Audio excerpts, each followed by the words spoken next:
Okay, today we're going to be talking about angles of elevation and depression.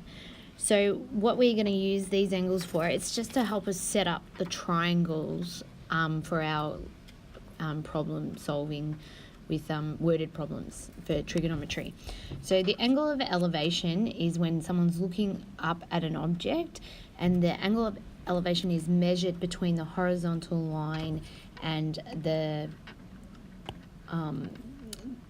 line of vision. So if you look in this diagram here, so the man's looking up at the bird, but we measure the horizontal lines actually coming from his eyes there. So that's his eyesight.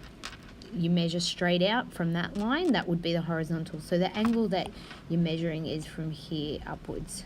And his line of vision looking out up at the bird. So that'd be angle of elevation. Okay, with the angle of depression, it's when you are looking down at an object. So once again, we draw a straight line out from the direct to flat, horizontal. And so the girl's looking down at the bus down here. So the angle of depression is from that horizontal line down. So you can see too, we can set up right angle triangles. So if you do that, you can see there's our right angle triangle. So where this would be our hypotenuse. If we're talking about this would be our opposite, and that would be our adjacent. So we're going to look at using that with setting up the questions. Okay, so there's an actual rule. The angle of elevation will equal the angle of depression. So what that means is if this man down here is looking up at that bird and it's 20 degrees, so from his horizontal up to there, the bird, if the bird's looking down at that man, it will also be 20 degrees. So sometimes we might need to use that fact to set up our triangle, because we could set up a right angle triangle here, or we could set up a right angle triangle here. And these two triangles are identical in terms of, so if this is x along here, that would be the same distance along here. X, say that was a y distance there, that would be the same there. So it just depends what we need, and you might need to use that fact. Okay, here we've got some examples. So Antonio is 34 meters away from a tree, and the angle of elevation to the top of the tree from the ground is 52 degrees.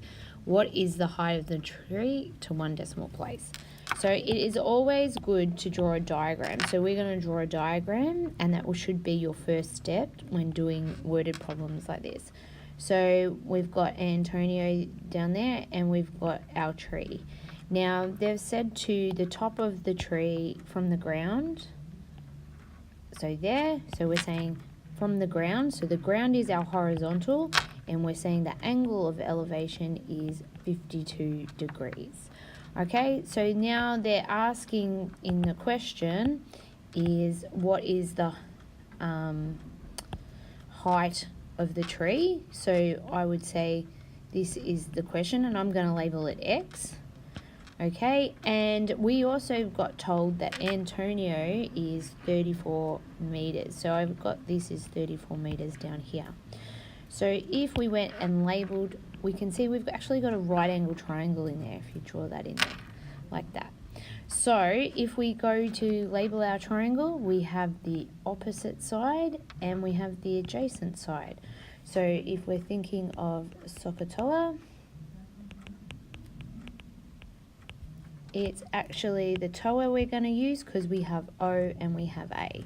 So once we've done that, we're going to write out our ratio or our rule. So tan is O over A.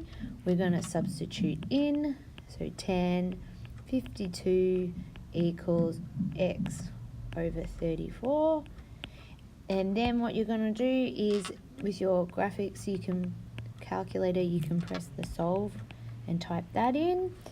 And we should find out that X equals, okay, so we should get that X equals 43.5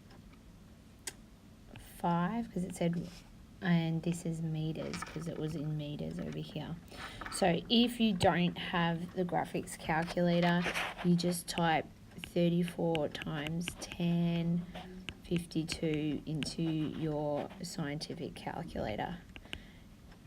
Okay, so if you're asked, you should write the answer in words, so that you should say the tree is 43.5 meters. Good. Okay, doing the next one. From a bridge 25 meters above a stream, Tom spots 2 frogs on a lily pad. He estimates the angle of depression to the frogs to be 27 degrees. How far from the bridge are the frogs to the nearest meter?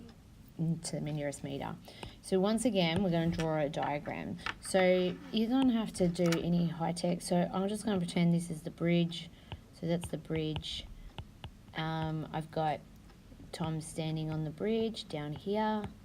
So they said there was like a stream, so you had the stream, and he can see 2 frogs. Okay, so a bridge is 25 meters above stream, so we can say we know that this bit here is 25 meters. Okay, and it estimates the angle of depression. So his line of sight is there. Now remember, we have to measure the angle of depression from the horizontal. So this is the horizontal. Okay, so the angle of depression is going to be measured from that horizontal down to the line of sight. So that's there. Now he has said that that is 27 degrees. So here's a case where it might be helpful to use the fact that the angle of depression equals the angle of elevation. Because if he's looking down at the frogs at 27, the frogs are looking up at him at 27 degrees. So we can see we've got our right angle triangle in there, and we could use that. So just to simplify my triangle, once I've drawn the diagram, I might draw another little simple triangle with all the numbers over here. And I've now said that's 27, and I want to know how far the frogs are from the bridge. So that's here and here.